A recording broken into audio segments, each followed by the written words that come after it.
I'm Julie Legg, author of The Missing Piece and diagnosed with ADHD at 52. And I'm Gel Legg, diagnosed at 55. Welcome to ADH Difference. In today's episode, we'll be talking about masking in relation to ADHD. So what is masking? Why do we mask? When are we likely to mask? What is the result of masking? And what goes wrong when we mask too much? Well, we'll start with that at least. So let's talk about masking itself. How would you describe the act of masking, Gel? Yeah, it's not revealing how you really feel in a situation. It's covering up, putting on a false front, whether it's a smile or being quiet and just not being yourself in a social or work business situation where it's not probably a good idea to be yourself. So you're playing by other people's rules, and particularly their rules of engagement. And sometimes it's intentional because we don't want to stand out. We'd rather blend in and be this chameleon and just blend in. At other times, we don't actually know that we're doing it. And I think the more often you mask, the more second nature it becomes, and you can find yourself masking in situations where there is really no need to. That's a good point. Yeah, if you become aware you're masking, actually, that's I think where the anxiety and the stress kicks in, and you're looking for the bolt hole, the escape exit as fast as possible. Or it is quite possible to not even be aware you're masking. And this can go on in relationships for years sometimes, perhaps.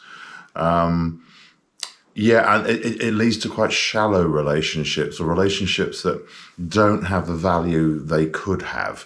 So when it comes to masking, is it our fault for masking? Should we not mask? Or is it other people's fault for refusing or not being interested in who we really are and what we've really got to say? That's a really interesting question, because I think it's a combination of all of those things.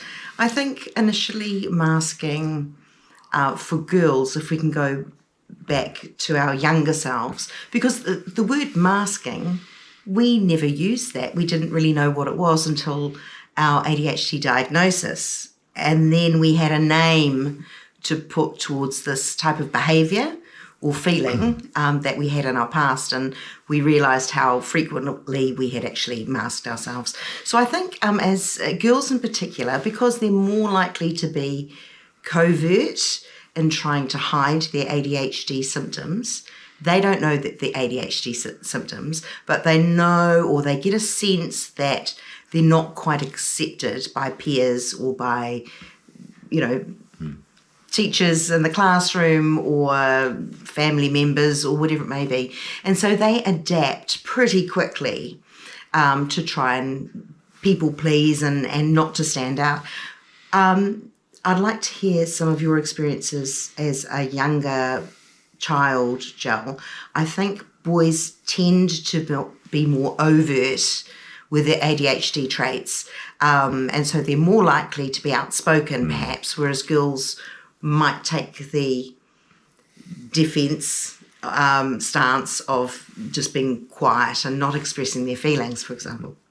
Yeah, I had, just thinking back at school, actually, particularly, all school years, but in high school, I'd have opinions on things that weren't appropriate. And when I unmasked and expressed those opinions, I either got in a few detentions or a fair bit of trouble, or sometimes I just shocked the teacher so much they couldn't believe it was being said. They weren't rude things. I do remember an example in an English literature class where we were studying 19th century romantic literature, and this was a requirement. It wasn't a choice. I'm thinking, what the heck are we doing this for? We should be learning how to wire plugs or do something practical that could be really safe and sensible, and so that we don't electrocute ourselves in the future, which, it doesn't really go down too well with the English teacher. However, I got away with that one, but that's you get this sense of something that's just stupid and wrong, and you shouldn't be doing it, whether you're forced to or obliged to. And for me, unmasking is just coming out with something and saying something that sometimes it's designed to shock, sometimes it's designed to just shake up the atmosphere because it's so boring and inane, and sometimes it's a genuine thought that I think it's quite a good idea, but it's just inappropriate. And so you go back to masking. You learn as a child quickly that actually just keep quiet. There's no point in saying those things, or learn when to air those opinions. There's no one's interested. You know. It is interesting. And I think, so you come back to whose fault is it? Is it us as a child for not being true to ourselves? Or is it other people's fault for not listening or accepting us for who we are? Well, I think it's probably a combination of both, because the standard narrative these days, for example, in a classroom, is that you all sit still in your chairs and you sit for an hour and you read, and everyone's to do that. So damn you if you have ADHD and don't know it and find sitting still quite a painful experience when you want to get up and wriggle, or perhaps you're looking out the window at the birds flying past as opposed to reading your book. And these stand out as unacceptable types of behaviours. And so after being pulled up so many times, we just learn little tricks, I guess, and they're not necessarily positive ones, but we learn ways of not being singled out. I remember in primary school, I had an interesting group of friends, I will call them. I never really fitted in to any group particularly, but there was one, the leader was quite a vivacious, loud and quite young girl. Basically, she ordered everybody around and everybody listened and did as they were told. But I remember being very, very quiet and not wanting to come up and confront her with anything because she was the leader, and you just don't do those things. That wasn't a polite thing to do. Anyway, she was belittling me in front of the broader group of friends. And little old quiet me stood up and gave her an absolute bollocking, I will say, and as a term insofar as I told her what I really thought. And everybody turned and laughed at me, which was the most devastating thing. That wasn't the response I wanted. I don't know what response I wanted, but being laughed at wasn't good. But they were laughing because they thought I was a quiet mouse. They didn't know that there was another side of me. And this is getting back to the masking thing. After being quiet and conservative in their presence for so long, they didn't know there was another side of me. And when that came out, unfiltered, unmasked, it gave them a shock. So, when you mask for so long, those sorts of things can happen. I mean, the mask takes a lot of energy to wear, and no, it's not a physical mask, but it takes a lot of energy to keep a straight face or continue to look like you're listening or nod or be agreeable in a work situation, for example, when you'd rather, be chewing your arm off than sit through a particular meeting. Yeah, it's excuse me. Thinking back on some work situations when I was actually in spaces with other people, which I've done for a long time. Yes, if I built up, if I found myself masking with someone whose attitude or approach I didn't agree with, that might ride for weeks, months, years sometimes, and it would build up and build up. And if a moment came when I was triggered, unfortunately for them, and this isn't very professional, I would let both barrels off and a couple of more spare shotguns with barrels, and then whatever other armory I had, I would just deliver everything, and I would go for the jugular. And it wasn't really fair, because what happened was when the mask comes off, there's the truth. And there's what I've been thinking for a long time. Rather than dealing with it bit by bit and establishing a better relationship or working through things I wasn't happy with, sometimes it was with people in positions of power. Might be very senior management. And Yeah, when I let rip, they just didn't know what to do because they were used to often bullying people. And when someone stands up and throws it back at them, you often find out, most bullies are cowards.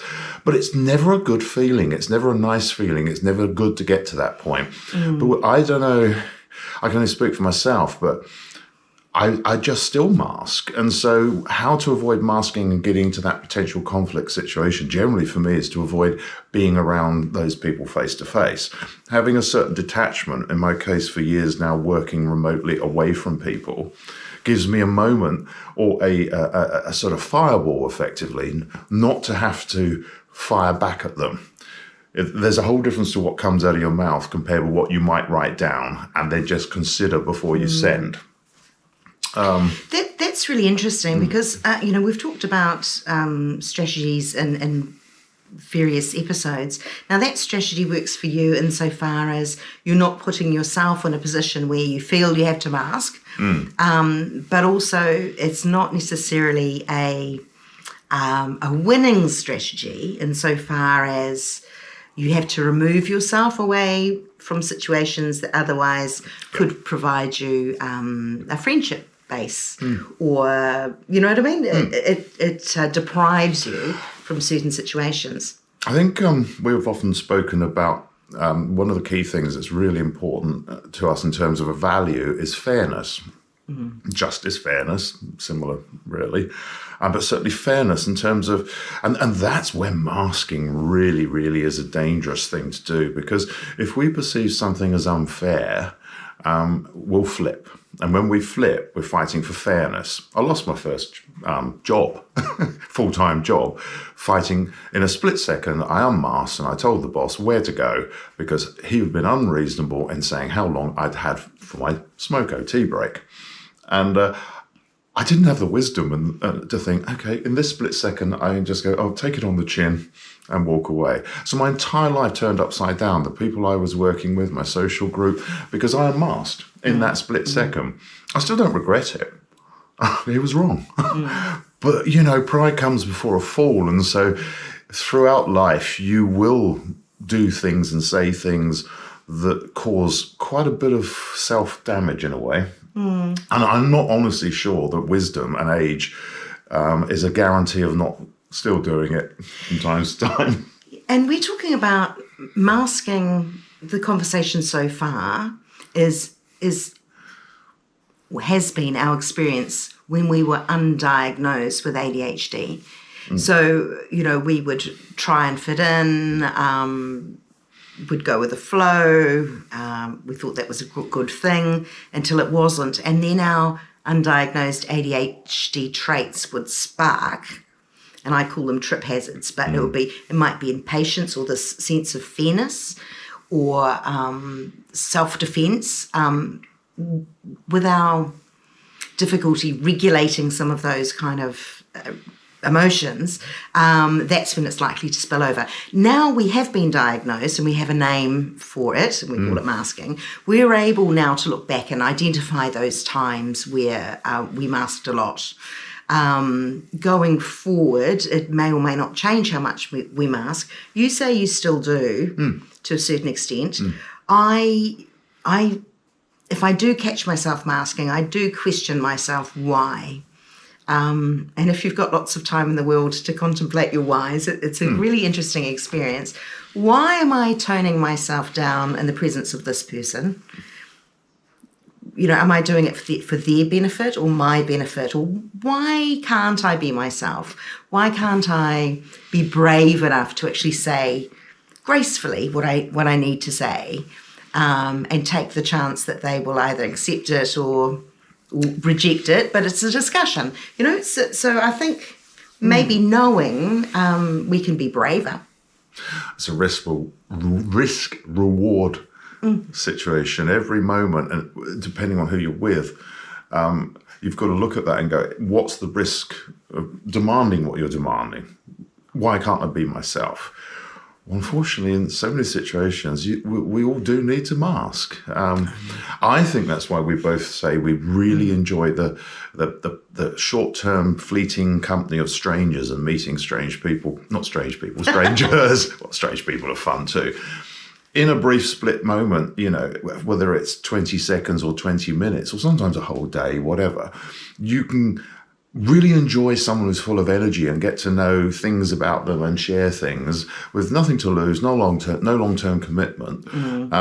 And it can be huge also, fun. And no expectation. No expectations either, and prejudgment and so forth. There's no backstory. Yes. So, well, last time I saw you were a different kind of a person. Yes. I'm confused. Yeah. Who are you today? Yeah.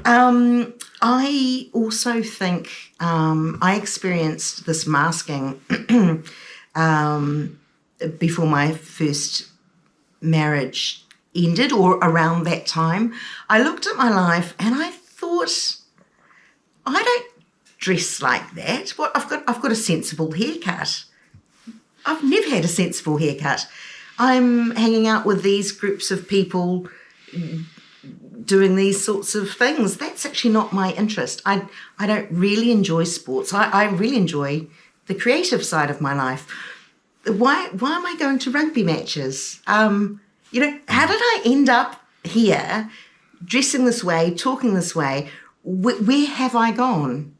And that was quite a sad conclusion to have, and then to go, well, where am I? No, I'm still there, but I've just hidden myself from everyone, and including myself to an extent. And so that was a big thing to go. No, I've got to come back to me again. But I think we all of us will have those times in lives, and sometimes they're moments, and sometimes they're years. We all are capable, end up, for whatever perfectly good set of reasons, finding ourselves in a relationship or a job or a space that's completely wrong for us. But there's lots of reasons. But then it takes such an enormous amount of energy then to say, no, this is wrong, and get out of that situation. That's massive. That turns your life upside down, and risk reward kicks in big time. On a less dramatic level, I'm just thinking, boring conversation is where I will mask the most. If I'm with a bunch of people who cannot have a conversation that can go anywhere below just the surface of inane subjects, or people throwing out a comment or a throwaway line that seems to shut the conversation down, that's that, and that's how it is. We're not talking about that anymore. I will mask and mask and mask and mask, because my brain is firing, absolutely firing. It wants to challenge that. It wants to go deeper in that. So why do you say that? Come on, let's have a great conversation. Let's go into battle with this.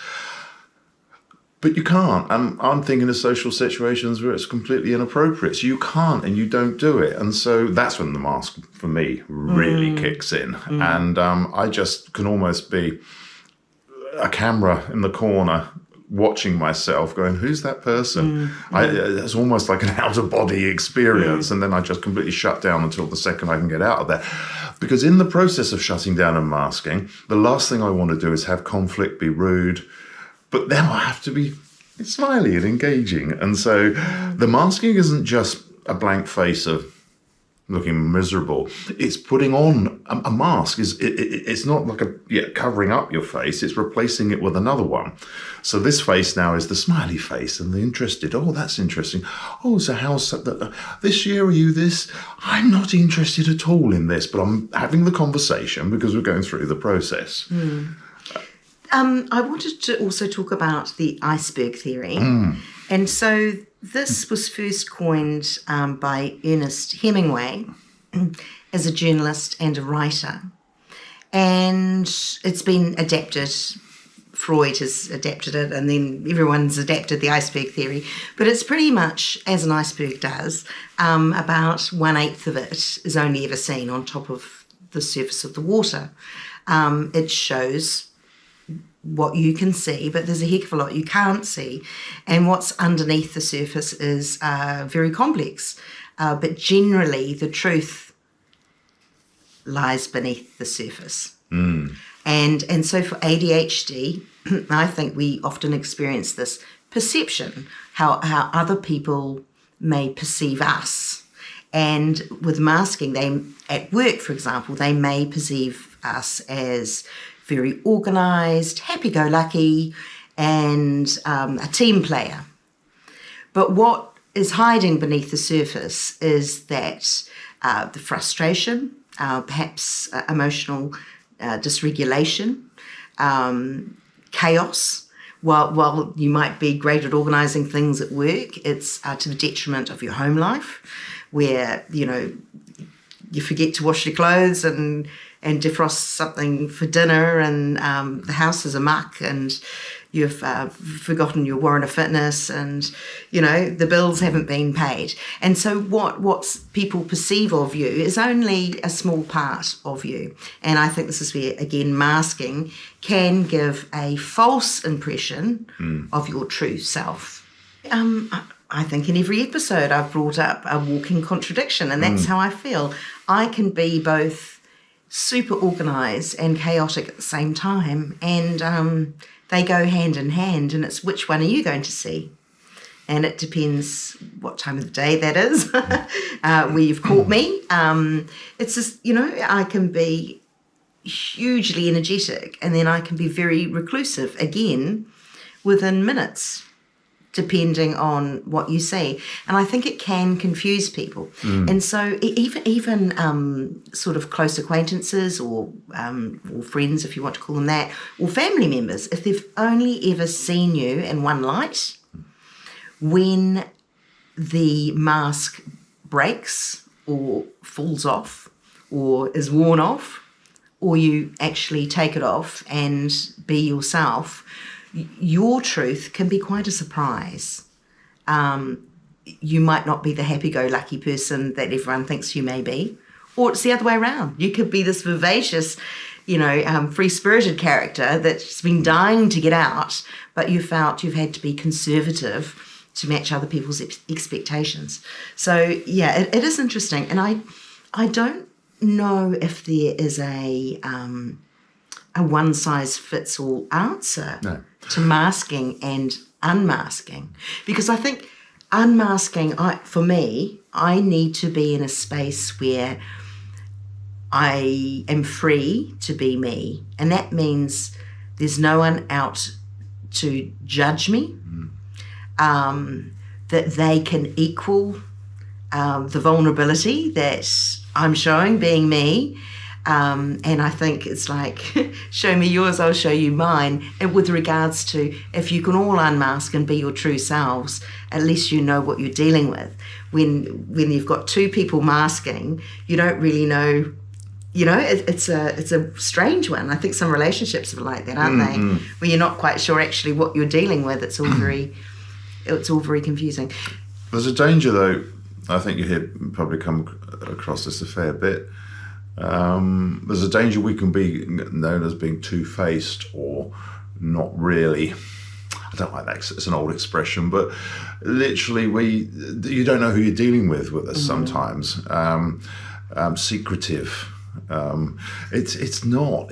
We really are incredibly open people that can wear our hearts on our sleeves all the time, but that doesn't function well in most scenarios. So I think everyone masks. Everyone has to mask at some point, with or without ADHD. It's just, as an ADHD trait, it's particularly pertinent to us. It's something that perhaps we do more and have to do more than neurotypicals, who just see it as part of life. They've got my work face. I've got my face for when I'm talking to the kids. I've got my romantic face. I've got, and so forth.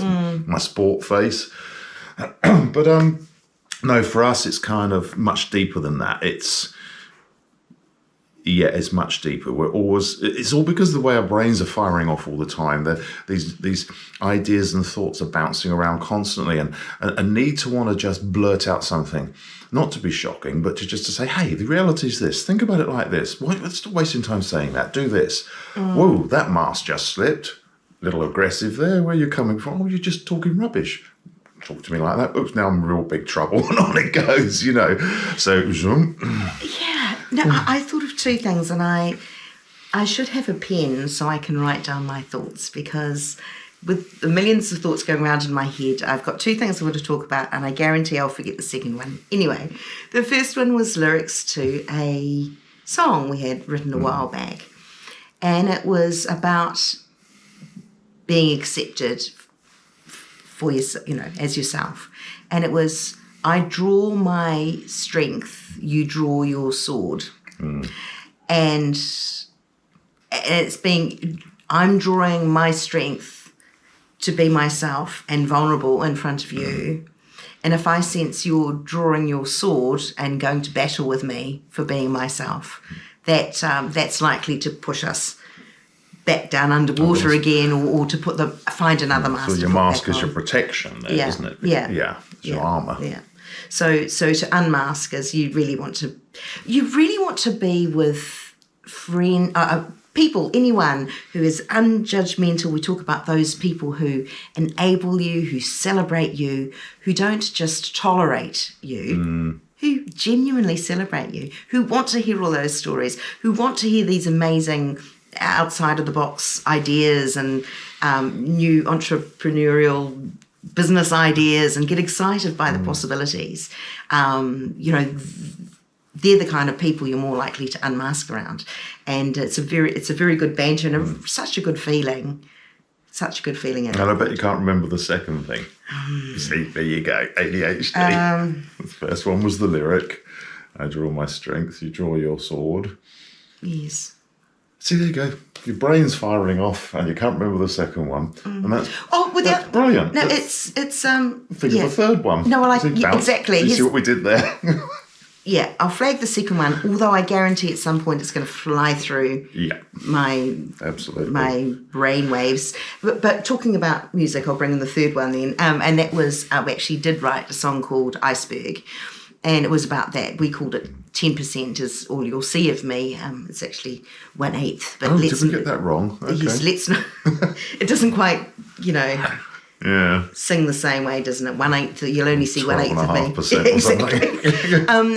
But again, that's just about the complexities. And if you're brave enough, come below the surface and meet me. Yeah, because of course, everyone knows the tragedy of the Titanic. It's what you don't see below the surface that can sink you. And so, a lot of people don't want to know what's below the surface of us folks with ADHD or all sorts of maybe neurodiversity. But it's what's below the surface that can be the magic stuff. That's where we really live. That's where we thrive. That's where the best of us is. Yeah. I think I've got a little feeling. Also being brave to unmask is that with our ADHD brains and how we view things, and we often talk about problem solving and ideas and maybe what might seem a bit random, but just a different way of thinking.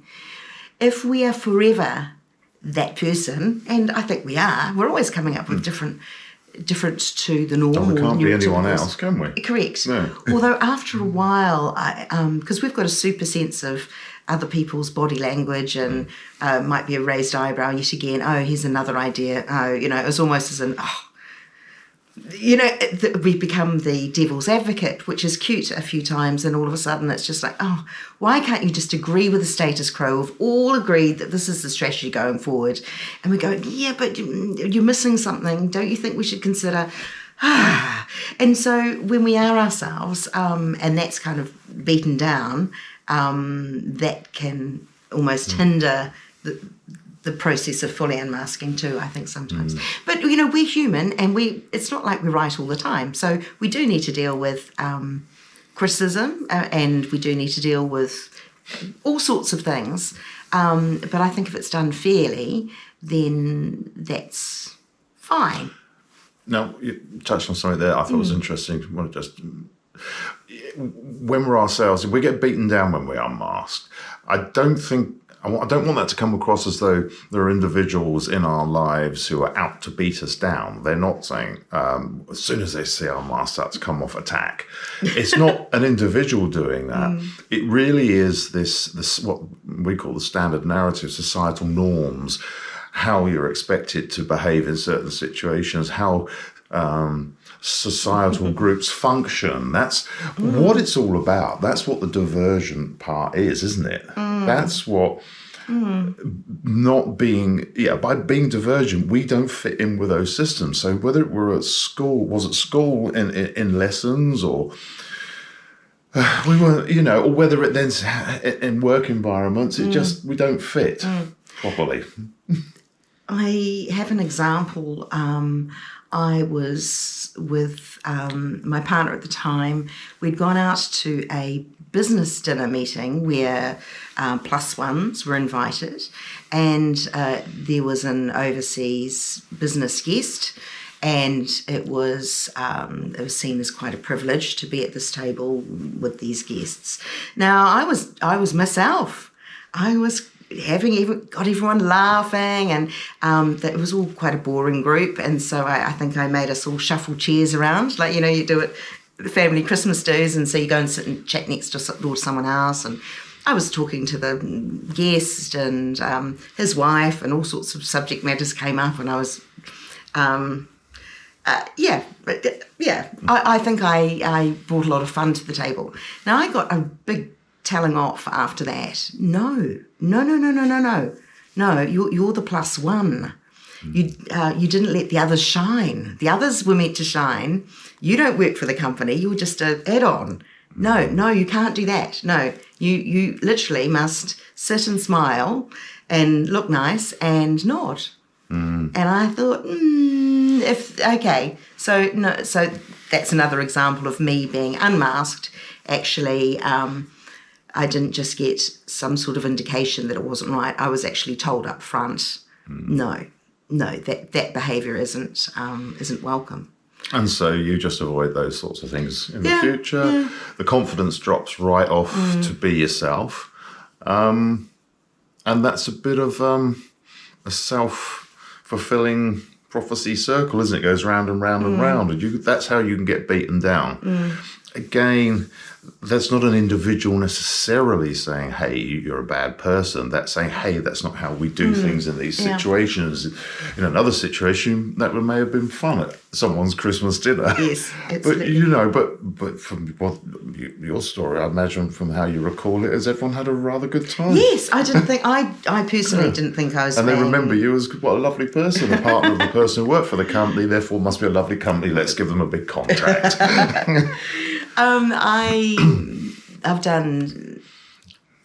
I've been in several interviews, and sometimes you get callers phoning in, or in webinars you get attendees asking questions.